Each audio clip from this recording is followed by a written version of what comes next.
Indiana Tech with just a dominant performance here in the Sport 1 Ice House on this Friday night presentation of Indiana Tech hockey. And I held my tongue throughout the entire game. I'm proud of you. But what a game for Adley.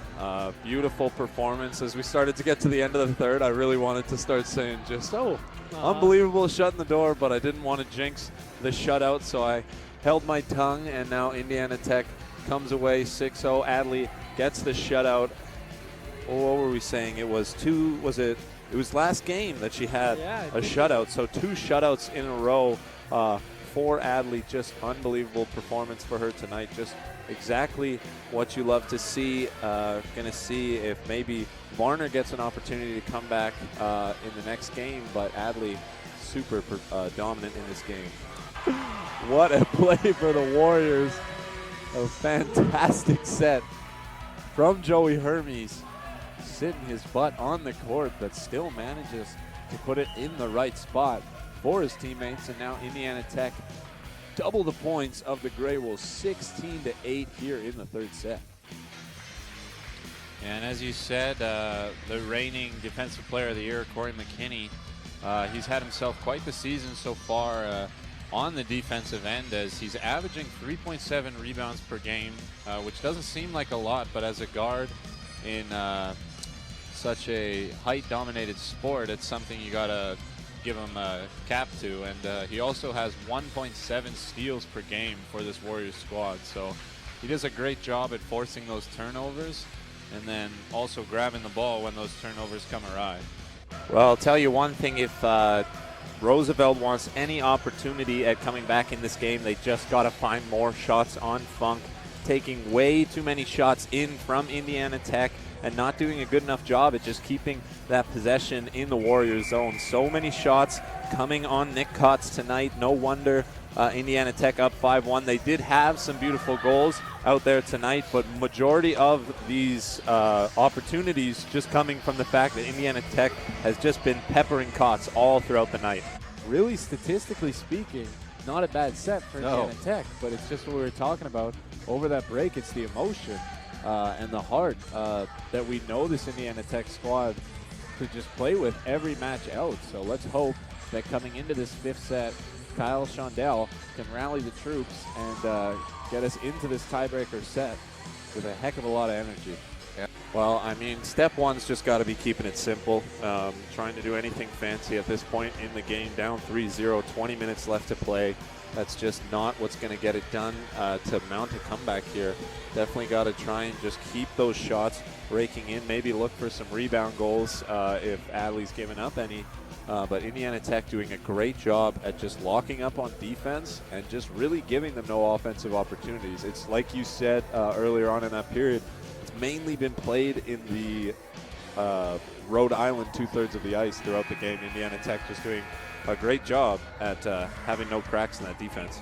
But the most interesting part of all these stats from that last game is if we look at the team comparison of these stats, Dearborn literally killed Indiana Tech on every single statistical front. Dearborn 82 points to Indiana Tech 69. Dearborn 63 kills to Indiana Tech's 56. 16 blocks for Dearborn to Indiana Tech's 9.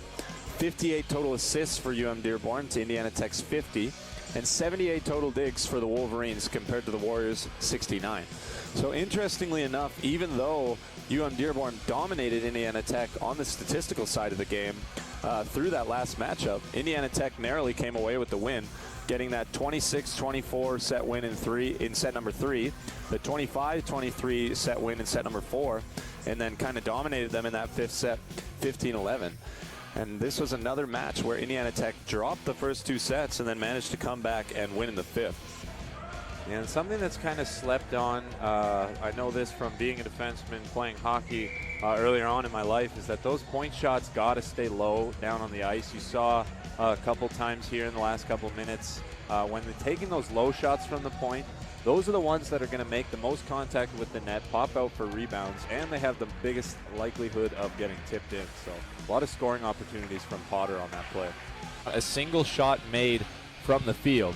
She did have 6 points, but all off of free throws, as she was 0 for 4 from the field and 0 for 2 from the three-point arc, and that's with 28 minutes played. So Indiana Tech obviously does a great job at locking down those leading scorers, and Guardiola had 17 points in that game, but also 5 fouls. So we'll see if Guardiola has the ability to lead this Rochester squad again here tonight, or if Indiana Tech is just going to roll through them like they did last time. Pretty good coming back this year. I mean, already 10-2 on the season, 6-1 in conference play. Indiana Tech looking to carry on the same success that they saw last year. They are on a 3-game winning streak coming into tonight. They won 5-0 against Michigan, 11-2 against Concordia, and 2-0 their last game at Concordia. So looking to keep that fire going and pick up another W in the Ice House tonight. What a season it has been for Indiana Tech. Still a couple games left to go, but that is the conference title for Indiana Tech. Just a unbelievable performance here by the Warriors in the 5th set. Just found a way to come out with heart and just take it to Lords. What a game for Indiana Tech. We got, as you can see, just an overall extremely dominant performance from the Warriors. Made this Dearborn team look like they weren't ready to come into the Schaefer Center, especially after that close matchup last time in Michigan.